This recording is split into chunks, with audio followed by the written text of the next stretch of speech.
여자가 아직 어린 나이에 아버지의 집에 있으면서 나 주에게 서원하였거나 스스로를 자제하기로 서약하였을 경우에는 그의 아버지가 자기 딸의 서원이나 딸이 스스로를 자제하기로 서약한 것을 듣고도 딸에게 아무 말도 하지 않았으면 그 모든 서원은 그대로 살아있다. 그가 한 서원과 스스로를 자제하기로 한 서약은 모두 그대로 성립된다. 그러나 딸이 스스로를 자제하기로 한 모든 서약과 서원을 아버지가 듣고서 그날로 말렸으면 그것은 성립되지 않는다. 아버지가 딸의 서원을 말렸기 때문에 나 주는 그 딸에게 책임을 묻지 않는다. 민수기 30장 3절에서 5절 말씀.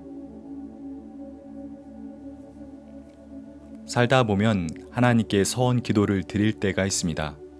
자식 얻기를 소망하며, 질병에서 낫기를 소망하며, 전쟁에서 승리하길 소망하며, 전쟁에 나간 남편과 아들이 무사히 돌아오길 소망하며, 또 오래도록 원했던 일이 이루어지기를 소망하며 서원한 것이지요. 서원의 사연들은 다르지만 간절한 마음은 같습니다. 성서의 곳곳에도 서원에 대한 이야기가 나옵니다. 야곱은 형 에서에게 쫓겨 고향을 떠나며 다시 고향 땅으로 무사히 돌아올 수 있게 해주시면 이곳에 주님의 전을 세우겠다고 서원했습니다. 사사 입다는 전쟁에서 이기고 집으로 돌아오게 하시면 그때 자기를 맞으러 나오는 사람을 하나님께 바치겠다고 서원했습니다. 한나는 늦도록 자식을 낳지 못하자 아들을 주시면 그 아들을 하나님께 바치겠다고 서원했습니다. 민수기는 28장과 29장에서 각종 절기 제사에 대한 말씀을 선포하면서 서원 제사에 대해서도 언급했습니다. 그 때문인지 민수기 30장은 서원을 할 때 지켜야 할 규례에 대해서 알려주고 있습니다. 사실 서원에 대한 일반 규례에 대해서는 레위기 27장과 민수기 6장의 나실인 규정에서 자세히 말한 바 있습니다. 민수기 30장에서는 주로 여성들의 서원에 대해서 다루고 있습니다.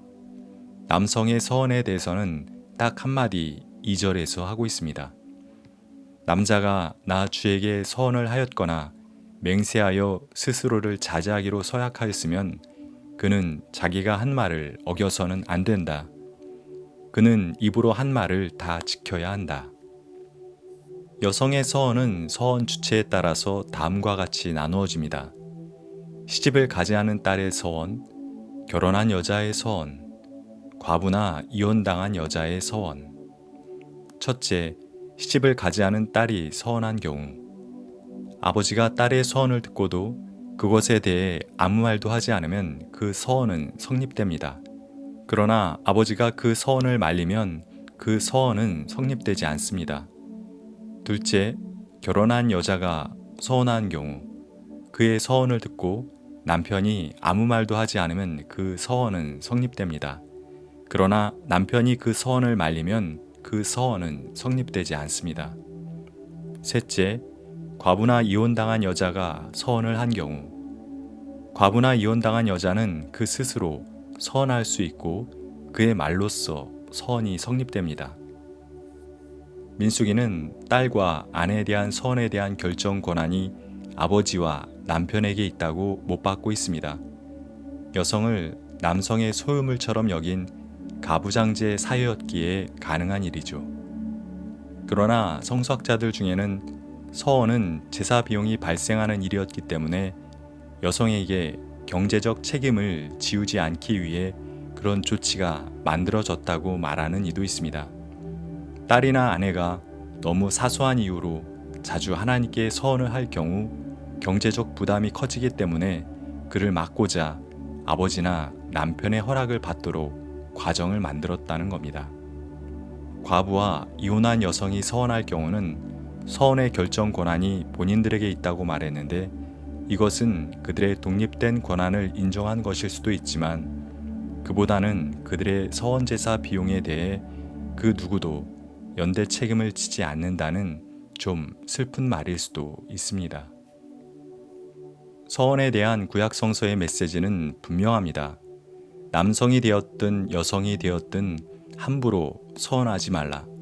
서원을 한 경우는 반드시 서원한 것을 지키라. 결코 서원을 어겨서는 안 된다라는 것입니다. 예수님은 거기에서 더 나아가 아예 서원하지 말라, 맹세하지 말라고 말씀하셨습니다. 이는 자칫 서원을 통해 자기의 욕망을 하나님의 뜻으로 둔갑시킬 수도 있고, 부패한 종교가 서원 제사를 악용해 자기 배를 불릴 수도 있고, 만약 서원을 지키지 못할 경우 거룩한 하나님의 이름이 모욕당하기 때문에 하신 말씀으로 보입니다. 예수님께서는 맹세와는 다른 삶의 방식을 소개해 주셨습니다. 그것은 예라고 할 일에 대해 예라고 말하고 아니요라고 할 일에 대해서는 아니요라고 말하는 것입니다. 이는 받아들여야 할 일은 받아들이고 거절할 일은 거절하며 단순하고 담백하게 살라는 말씀처럼 들립니다. 예수님께서는 십자가를 앞에 두고 하나님께 서원하지 않으셨습니다. 하나님께서 이 잔을 저에게서 옮겨주시기만 한다면 제가 이렇게 하겠습니다. 라고 기도하지 않으셨습니다. 그런 고민의 순간이 없었던 것은 아니지만 끝내 당신이 감내해야 하는 일로 받아들이고 그 길을 가셨을 뿐입니다. 우리나라 말에 지멸이라는 부사가 있습니다. 일을 차분하고 꾸준하게 감당하는 모양을 나타내는 말입니다. 어려움을 만날 때 그것에서 벗어나고자 여러 서원과 맹세를 하기보다는 받아들이고 인정해야 할 일이면 받아들이고 인정하고, 저항하고 거절할 일이면 분명하게 저항하고 거절하며 하루하루를 믿음과 신앙 가운데 지멸이 살아갈 수 있으면 좋겠습니다.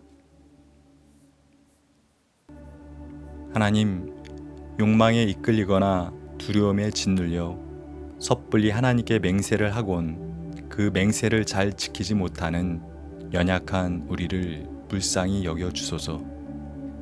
그렇게 헛맹세를 반복하는 삶을 살지 말게 하시고 주님께서 가르쳐 주신 대로 지멸이 살아가게 하소서.